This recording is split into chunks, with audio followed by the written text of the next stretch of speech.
Welcome to the deep dive.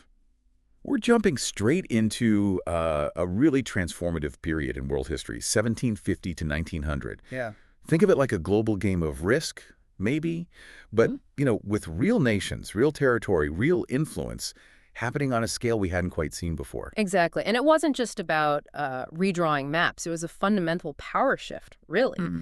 So today we're going to unpack the various strategies, the ways states expanded their reach across the globe during this dynamic century and a half. And the focus of where they were expanded really shifted too, didn't it? I mean, for centuries, it felt like the Americas and parts of Asia were the main targets. Right? But in this period, suddenly Africa and Southeast Asia really become these new frontiers for imperial ambition. That's a key point, yeah.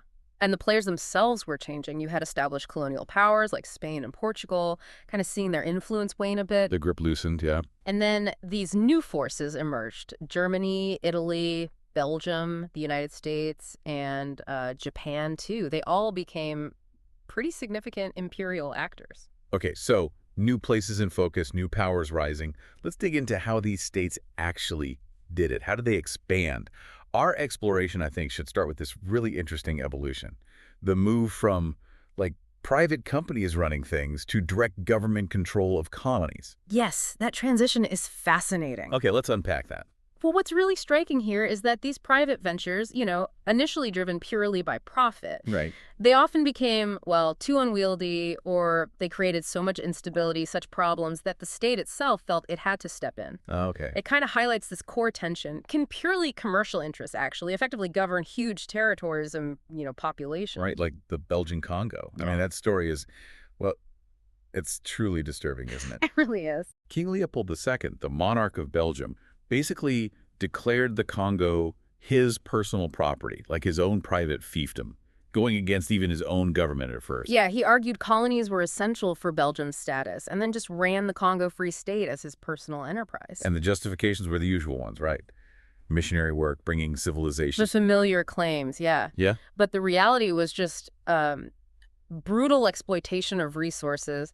First it was ivory, and then this incredibly lucrative rubber trade. And the human cost.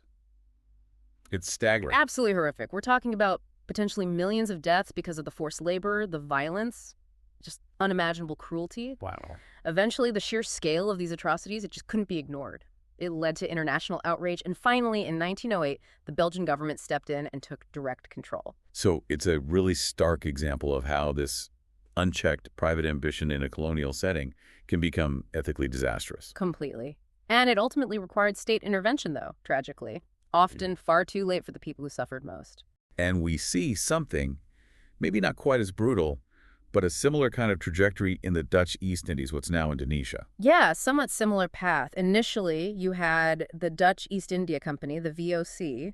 They held a monopoly, especially on the spice trade, which was incredibly valuable back then. Cloves, nutmeg. Exactly. They'd taken over from the Portuguese. The VOC was this massive economic force for a while. The spices were like gold back then in Europe, weren't they? Absolutely.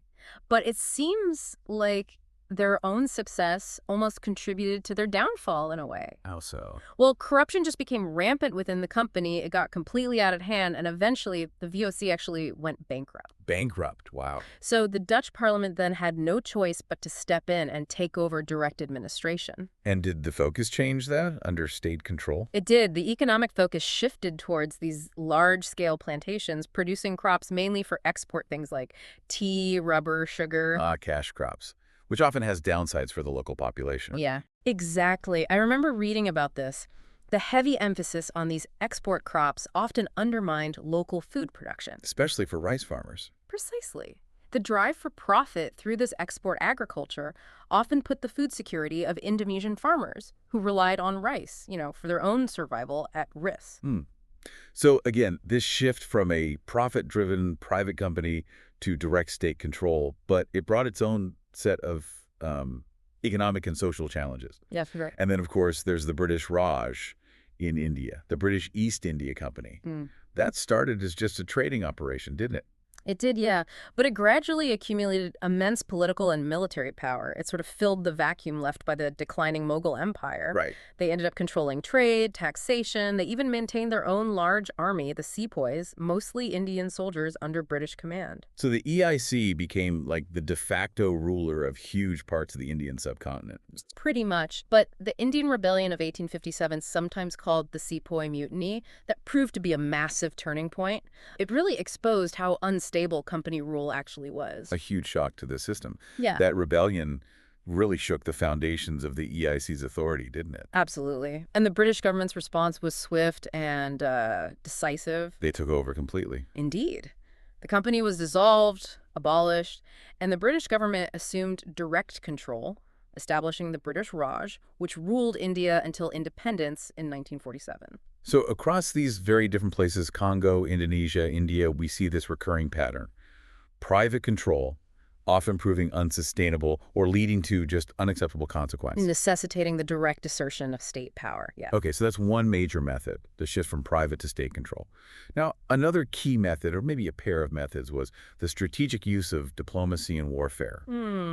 These feel like opposites, almost, but they were often intertwined, weren't they, in this pursuit of empire? Absolutely intertwined. Diplomacy, at its heart, it's about achieving political goals through negotiation, talking, trying to avoid conflict if possible. Right. But sometimes diplomacy itself was the tool of division and control. The Berlin Conference of 1884-1885 is maybe the prime example of that diplomacy on a grand scale, but ultimately incredibly exploitative. The Berlin Conference, that's almost shorthand for the scramble for Africa, isn't it? What was driving that intense competition all of a sudden? It was a whole mix of things. Intense rivalry between the European nations themselves, a lot of nationalistic fervor back home. Keeping up with the Joneses empire style? Sort of, yeah. Plus, economic ambitions, resources, markets, and this pervasive belief in European superiority, the civilizing mission idea. Wow. And all this was happening just as advancements in technology, like better weapons and medicine, like quinine for malaria, were allowing Europeans to push deeper into the African interior than ever before. And Otto von Bismarck, the German chancellor, he was the one who called this conference together. Yes. Bismarck was concerned. He saw this rapid land grab happening and worried it could actually lead to war between the European powers fighting over Africa. So he invited all the major players to Berlin. And sorted out peacefully. Yeah. Amongst themselves. Exactly. They then proceeded to negotiate the division of almost the entire continent of Africa into European spheres of influence, drawing lines on a map. Okay, but here's the crucial and, frankly, appalling part. Who was completely missing from these discussions? African leaders themselves. Not a single African representative was invited or consulted. Wow. And this deliberate exclusion, it wasn't just an oversight. It fundamentally shaped the outcome, these arbitrary borders that paid no attention to existing ethnic groups, kingdoms, or political realities on the ground. So they just drew lines that cut through communities or lumped rival groups together. Precisely. It forced disparate groups together under one colonial administration and split others across newly created borders, sowing the seeds for, well, a lot of future conflict and instability. So diplomacy in this case, while it maybe prevented war among Europeans, For a time, it directly enabled the subjugation and division of an entire continent without any input from its inhabitants. Really troubling example. Deeply troubling. Okay, so that's diplomacy as a tool. Now, the other side of that coin, warfare. The more direct, forceful way to expand imperial reach. Precisely. And imperial states used military force very frequently to achieve their territorial ambitions. Britain's expansion in West Africa is a clear example of this. How did they approach it there? Was it just straightforward conquest? Not always straightforward. It was often a mix of strategies. Military conquest was definitely a key part, yes. But they also used treaty making, sometimes coerced, sometimes not with local rulers, and sometimes just outright annexation of territory. Okay. And interestingly, Britain's official stance against the slave trade actually provided a kind of justification for establishing control in places like Sierra Leone and Gambia. They framed their naval presence and interventions as anti-slavery patrols. So a kind of moral justification, or at least a stated moral justification, woven into the imperial project. It's a pattern you see repeated, yeah. But beyond that, Britain also fought direct wars against powerful African kingdoms like the Yoruba states or the Ashanti Empire, Right. specifically to secure valuable territories that then became colonies like Nigeria and the Gold Coast. So yes, warfare was absolutely central to their expansion there. And the French used a similarly forceful approach in North Africa, didn't they? Yeah. Especially in Algeria. The backstory there is quite something. It involves wheat and a fly swatter. It is a rather peculiar story. France owed Algeria a significant debt for wheat supplies dating back years. Okay. When the Algerian ruler, the Dey Hussein, pressed for repayment, France sent a diplomat. Apparently the talks didn't go well, tensions were high, Understand. and the Dey allegedly lost his temper and struck the French diplomat 3 times with his fly swatter. With a fly swatter. It seems almost unbelievable that that could trigger a major invasion. It does, but France seized upon this incident, calling it an affront to national honor, and used it as the pretext to launch a massive military invasion of Algeria in 1830. They sent a huge force. And they captured Algiers relatively quickly. They did capture Algiers, yes. But then they embarked on this long, often very brutal campaign to conquer the rest of the country and expand further into North Africa. And it wasn't easy for them, was it? I mean, the Algerians resisted fiercely. Oh, absolutely. There was significant sustained Algerian resistance throughout the 19th century, but ultimately French military superiority won out, and they added these vast territories in North Africa to their empire through warfare. So both ends of the spectrum, calculated diplomacy like the Berlin Conference and direct warfare like in West Africa and Algeria were critical tools for state expansion. Definitely. 2 key methods. Okay, another important strategy our sources highlight is the establishment of settler colonies. What exactly makes a colony a settler colony? Well, settler colonies are different because the imperial power isn't just there to rule or extract resources. They actively encourage and help their own people to migrate and live there permanently. Ah, right. It's about creating a new society, often modeled directly on the colonizing nation in the new territory, transplanting their own population. And the classic examples here are the British colonies like Australia and New Zealand. Exactly. In both Australia and New Zealand, Britain actively promoted the migration of huge numbers of British settlers.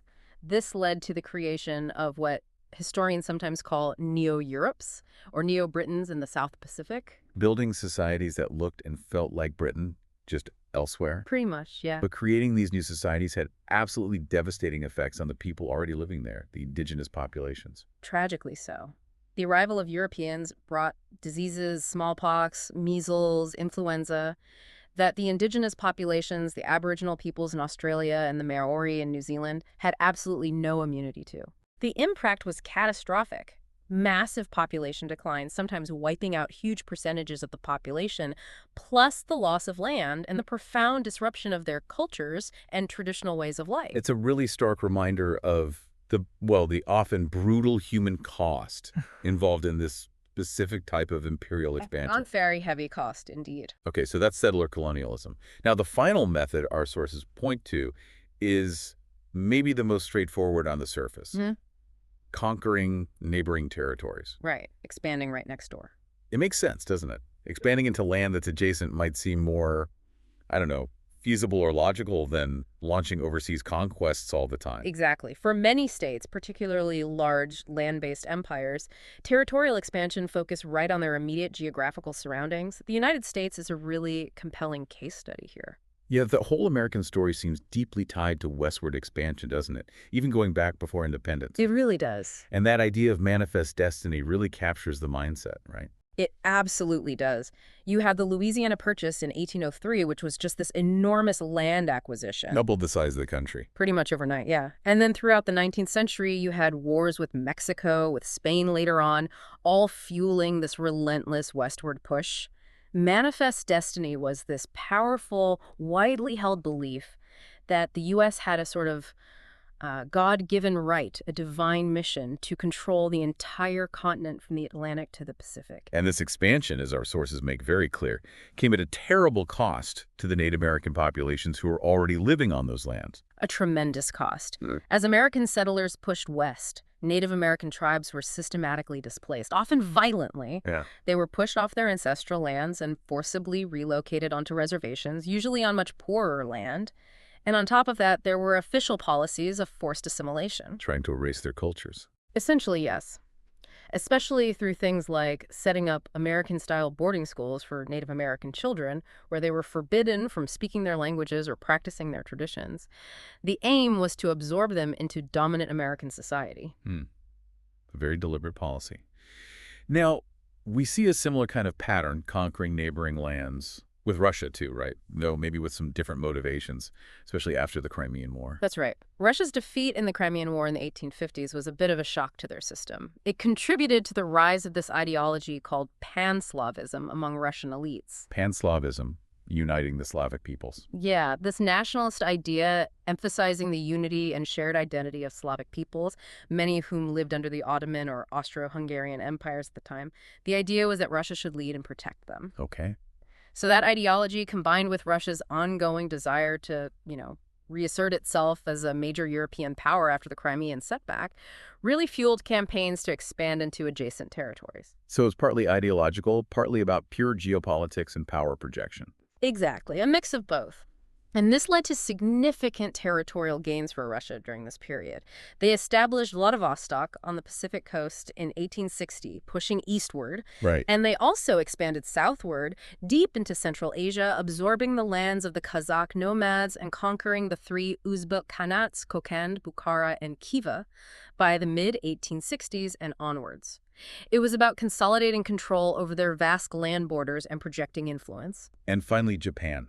Japan stands out here because it's a significant non-Western power that also actively pursued this method of imperial expansion by conquering neighbors. It does. And Japan's ability to do this was really enabled by its incredibly rapid transformation during the Meiji Restoration from the 1860s onwards. The industrialization and military modernization. Exactly. Japan industrialized and modernized its military at astonishing speed.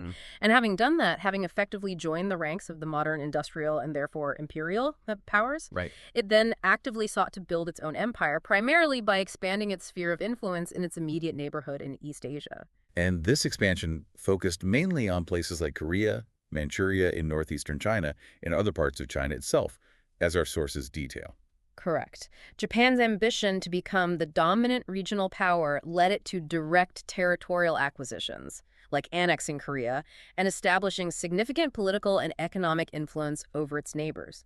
It really demonstrates that this drive for territorial expansion wasn't exclusively a Western thing in this era. Okay, so as we kind of wrap up this deep dive, Yeah. we've looked at quite a range of strategies that states used to expand their power between roughly 1750 and 1900. Yeah, a diverse toolkit. We saw that shift from private company control to direct state rule in colonies. Right. The Congo, Indonesia, India. Then the strategic use of both diplomacy, like the Berlin Conference, and outright warfare, like the British and French in Africa. Right. Two sides of the same coin, often. The creation of settler societies, like in Australia and New Zealand, with all the consequences that brought. Ah. And finally, this pattern of conquering neighboring lands, which we saw with the U.S., Russia, and Japan. And it's really vital to remember, I think, that the specific motivations behind these expansions and the precise methods used, they varied quite a bit depending on the specific empire, the region they were targeting. Right. Each situation had its own unique historical context, its own drivers, and, of course, its own distinct and often very long-lasting consequences. It really does make you think about the profound impacts, doesn't it? Impacts that are still with us. I mean, the way the global map was redrawn during this period. Absolutely. The fundamental transformation of so many societies around the world and these deep legacies of colonialism that continue to shape politics, economics, and culture today in countless ways. Which sort of raises a crucial question, maybe, for you listening to think about. How do the patterns of state power, of influence, of inequality that were really cemented during this pivotal period, how do they continue to echo in our world today, in contemporary international relations? That's a great point. Exploring the specific histories, the lasting effects of these imperial projects can definitely offer valuable insights into why the world looks the way it does right now. Definitely worth digging deeper into those connections.